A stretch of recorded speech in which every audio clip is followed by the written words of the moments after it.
Hello friends, I am back with my another MCQs lectures. So in this video we will discuss about the MCQs regarding Elizabethan age. This is the part 1, okay, and after this I will upload another part, and ये जो है आपके performance आपके जो है views पर depend करेगा कि another part we have to upload और नॉट। ओके, सो चलते हैं अपने MCQs पर। So our first question is which of the following is a play by Beaumont and Fletcher in which the leading character is Lysippus? So the answer is The Maid's Tragedy. Okay. Next question we have, the quality of mercy is not strained, it droppeth as the gentle rain from heaven. This quote from the play The Merchant of Venice. The quality of mercy is not strained, it droppeth as the gentle rain from heaven. This is quote from the Merchant of, and this quotation said by Portia to Shylock. Okay, Portia जो है Psylocke को ये quotation कहती है, और उसका कहती है कि मतलब कि जो मर्सी है वो किसी भी ह्यूमन बीइंग का, जो ह्यूमन होता है उसका एक नेचुरल हैबिट होती है मर्सी, दया। और इसीलिए वो कहती है कि mercy with the gentle rain, mercy को जो कंपेयर करती है gentle rain from heaven. So mercy को जो है इसने कंपेयर किया है रेन से। So this is quotation set by Portia to Shylock in Merchant of Venice. Next question we have, who wrote the sonnet True Love? And we know very well this is Shakespeare. Which character says this, how beauteous mankind is, oh brave new world? Na? That has such people in it. So which character says this? Is Miranda in Tempest. Tempest में Miranda कहती है कि how beauteous mankind is o brave, और किसके लिए कहती है?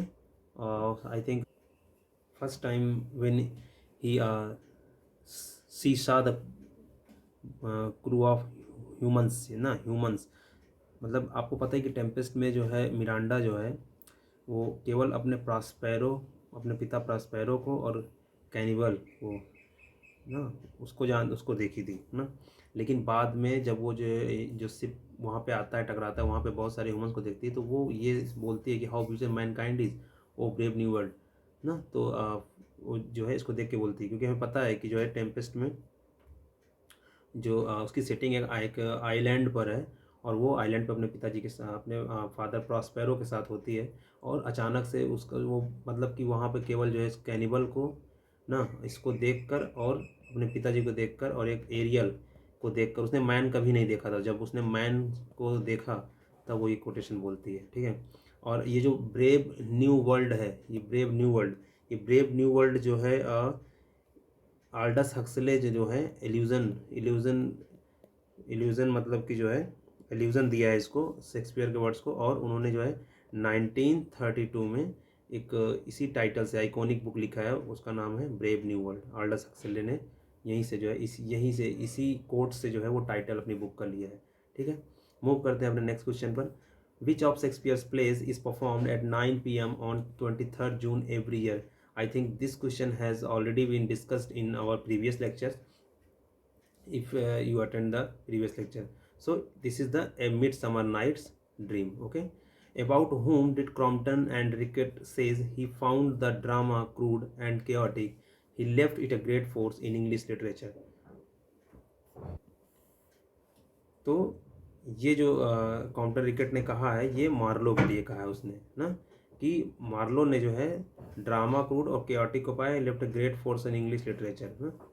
Next we have the oldest extant morality play is, and this is the castle of perseverance. Okay, the oldest extant morality play is castle of perseverance.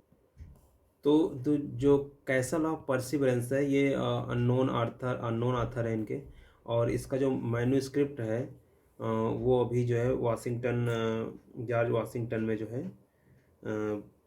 Shakespeare library में अभी भी रखा हुआ है इसका ये मैन्यूस्क्रिप्ट। इसमें जो है हमें बताया गया है the progression of mankind from birth to death.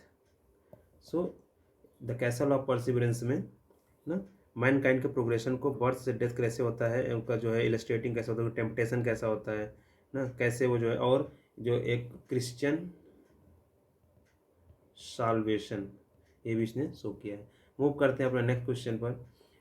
The next question we have, which of Shakespeare's history plays is said to have the features of romances. So the correct answer is Henry VIII. Okay. Next question we have Henry VIII is the last history play of Shakespeare, and during the performance of Henry VIII, 1630 I think 1630 doubt है में जो है इनका globe theatre जो है burn हुआ था ना, याद रखना है हेनरी VIII के परफॉर्मेंस के दौरान ही। What was the period in which Shakespeare wrote his romances? So 1604 to 12, this is the 1604 to 12 is the period in which he wrote romances. Who first used the term romances? So सबसे पहले जो romance, जो ये ROMAN, small R not capital R, okay, remember. So romance को सबसे पहले किसने use किया था? एडवर्ड डाउडन ने, ठीक है ना, नाम रख दीजिएगा एडवर्ड डाउडन। एडवर्ड डाउडन कौन थे? ये जो थे वो आयरिश क्रिटिक थे, ठीक, आयरिश क्रिटिक थे, ये रखिएगा, ठीक। Next we have a question, Euphues the anatomy of wit, इस पर भी कल चर्चा की जा चुकी है, ठीक है ना, रिटन इन द ईयर 1578। तो इस पर भी हमने जो है प्रीवियस मतलब कि जो कल मैंने वीडियो अपलोड किया था उसमें मैंने यूपीएस के लिए जो है यूपीएस पे चर्चा किए थे ना। Next, Don Adriano de Armado is a character in Love's Labour Lost. Don Adriano de Armado is a character, DADA DADA, यूसेन DADA, here DADA, Dada is the character of Love's Labour Lost. Match the following. So here we have a place, Tumble and the Great, The School of Abuse, Paradise Regained, Anatomy of Melancholy, and here the year, ठीक है। So the correct match is first, second का जो है fourth है, ये third का first है ये, एंड फोर्थ का सेकेंड है, ठीक। Next we have the first complete English translation of Iliad and Odyssey were made by George Chapman. Okay, the first complete English translation of Iliad and Odyssey का जो first English में translation किया गया था वो किसके द्वारा किया गया था? वो जॉर्ज चैपमैन के द्वारा किया गया था। एक गेम ऑफ चेस जो है वो एक एलिगरी है, ठीक। Who called Spencer the poets poet? Important सभी है लेकिन कुछ क्वेश्चन बहुत ही इंपॉर्टेंट होते हैं ना। So the poets poet, Spencer को पोइट्स कवियों को कवि किससे कहा है? चार्ल्स लैम्ब ने कहा है कवियों के कवि। The first English play in blank verse is Gorboduc ना, the first English play in blank verse Gorboduc. Bacon's New Atlantis is modelled on, this is Utopia. The forest of Arden appears in As You Like It. The Forest of Arden appears in As You Like It. Forest of Arden, Jaques, Rosalind, Orlando, ये सब character हैं, कल discuss हुआ था। The Tempest is a Shakespearean romance, ये भी कल discuss किया जा चुका है। Senecan tragedy of blood is based on the theme of revenge ना, थॉमस कीट की स्पेनिश ट्रेजेडी को याद रखिएगा। सिडनी की जो एपोलॉजी ऑफ पोइट्री है, इस रिप्लाई है किसको? द स्कूल ऑफ एब्यूज को रिप्लाई दिया है, ठीक है ना।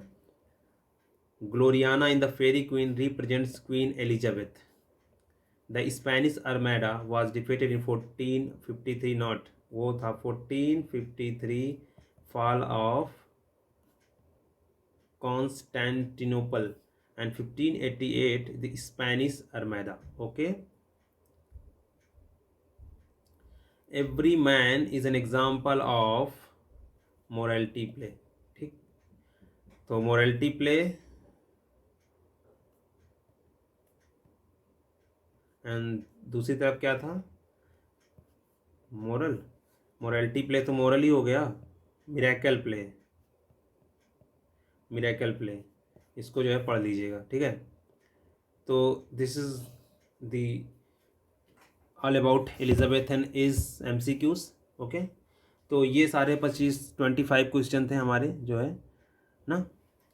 इसको एक बार देख लीजिएगा, एग्जाम पॉइंट ऑफ व्यू से बहुत ही इंपॉर्टेंट क्वेश्चंस बैंक है ये. ठीक है, this is the end of our lecture. Hope you have enjoyed. If you enjoyed then share कीजिए, लाइक कीजिए, कमेंट कीजिए. ठीक है, और जो है कमेंट में बताइए कि आपको वीडियो कैसा लगा. ठीक है, मिलते हैं अपने नेक्स्ट एलिजाबेथन एज के और भी इंपॉर्टेंट क्वेश्चन के साथ. Stay tune with us. Thank you so much.